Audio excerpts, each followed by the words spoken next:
It's one thing to write a book, you know, but for it to do so well and for it to touch so many people and for teachers to be using it in classrooms and librarians to be using it in their libraries. I mean, it means the world. Black. Glee fans got to meet Chris Colfer earlier this month in New York, where the best-selling author signed his third book, The Land of Stories, A Grim Warning. Welcome. Thank you. Thanks for having me. We were just discussing in that clip. It's not the same No, that shirt. was I think the black version of this. This is, as you can see, blue. Fantastic. Yes. It's a nice shade of blue as well. Thank you. Now, these books are, the ideas began with your grandmother. How old were you? No, I was like 7 when I wanted to write it. And it was very hard to write a book when you're 7. Mm-hmm. So I promised myself that I'd wait till I was older and I knew more words to write them. And it's hard to write with crayons, too. It is very difficult, yes. And also to type with little tiny chubby fingers. Yeah. It's difficult, too. As a kid who had a hard time finishing his homework, where did you find the time to write now your third book? It's very ironic. I know a lot of teachers are probably really upset with me because I've written 4 novels in the last 3 years, and like I could never get a homework assignment in on time when I was younger. It's very crazy. I mean, I hated homework, but you clearly love to write. It's different. It's very, very joyful. How does it feel to be New York Times best-selling author, Chris Colfer? It feels great, and I'll tell you why. Because like, especially like in Los Angeles, you know, like when you're like at parties and stuff, and like there's always like that one person that's always trying to like one-up you. You know, like those one-uppers at this party. Like it's one thing I can pull out of my hat that no one can top. Yeah, author. It's so nice. Yeah. It's like, and it's the big one. It's the big one. It's the Trump one. It's a big one. It's the Trump card. And especially because you write it yourself. I mean, there are so many, you know, New York Times best-selling author, you know, celebrities or actors that go on to write books, but they don't really write it themselves. But you were just telling me that this is all you. Yeah, I have never had a ghostwriter. I write every single word myself, and my books are very, very, very thick because I got a lot to say. But yeah, it's 100% me. How long does it usually take you to do a book? Honestly, when I wrote another novel that's called Struck by Lightning, and that took me about 3 weeks to write, which is absolutely insane. This one took me, I think, probably about 3 or 4 months. Wow. Because I never know if I'm going to have time, so any spare moment that I have, I'm always on my computer writing.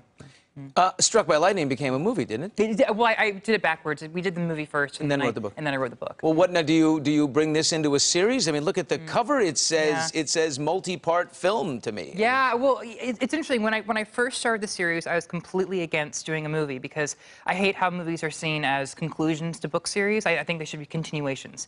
And I was completely against that. I always said that I'd rather it be a good book 100 people read than an awful movie that 1,000 people see. But now, I mean, like I think right now it's the highest series on the New York Times bestseller list that does not have a film franchise behind it. Wow. So I'm starting to have those film conversations, and I'm a little more open-minded to them. Smell a bidding war. I do. I absolutely do. Yeah, we'll hope so. We'll see. What do you think? Do you think TV miniseries? Do you think films? Well, I didn't ever want to see it personally created or filmed, but the readers, like, they want to see the world alive so much that who am I to like deny that of them? So I think they want to see it come to life. So I think maybe a live action something or other would be best. Your experience as an actor and having an understanding of the way filming works, do you write like with that in mind, being like, oh, this could be easy to translate to film, or is it? No. I think I write thinking what is the best way to tell the story, like what's going to captivate the audience the most, but it's funny because I always see it like a movie. I always see it like shot by shot, and I think that's definitely the actor in me. Well, you know what? Parents across the country, thank you for getting kids to read. I mean, you're writing books and reading. I mean, it's a lost art, you know, with the Netflix in my house. We encourage it, but it rarely happens. Talk about Glee now. Are you guys back? It should be back on set soon, I would think. Yeah, I think we're going to start shooting the last season mid-September, I think, around that time. Okay. That's what I've been told. Yeah. What? Well, this is it. This is the final 13. This is it, yeah. What happens? I have no idea. No idea. We'll see. Hopefully Shirley MacLaine will come back. Oh, man. Yeah. Are you a little bummed out, bittersweet that this is the final season?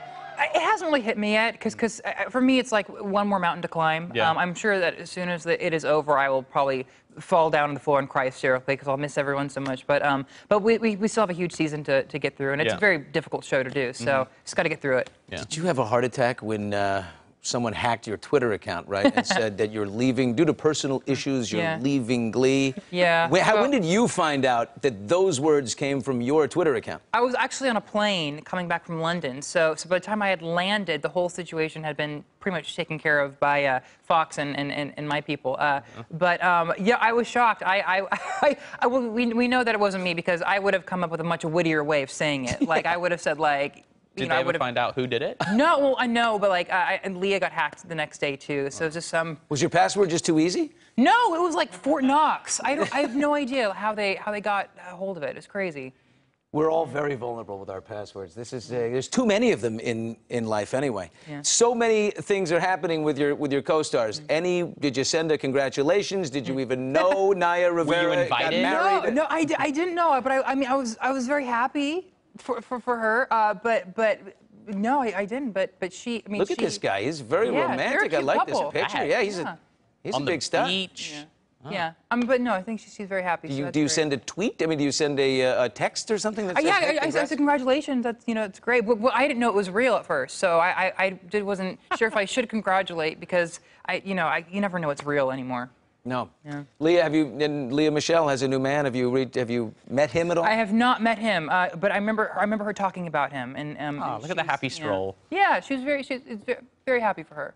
What is she on? She's on a new. She's joining a new series, something good. Sons of Anarchy. Yeah, I saw that. Yeah, I saw that yesterday. Well, I want to shake it up, huh? Yeah, crazy. What do you want? What do you acting-wise after Glee? What do you want to do? He's going to be a movie tycoon. He doesn't need to worry about acting. He's going to be owning Peter Jackson. He's going to be owning a studio and buy a house next door to J.K. Rowling. I'll take it. I'll take it. And Tyler Perry. Maybe. I think the hardest part about Glee has been just having to be so happy, because you have to be so happy on Glee.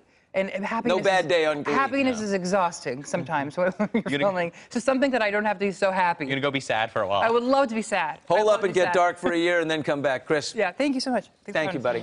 Thanks. Chris Goldberg, The Land of Stories. A grim warning is in stores right now.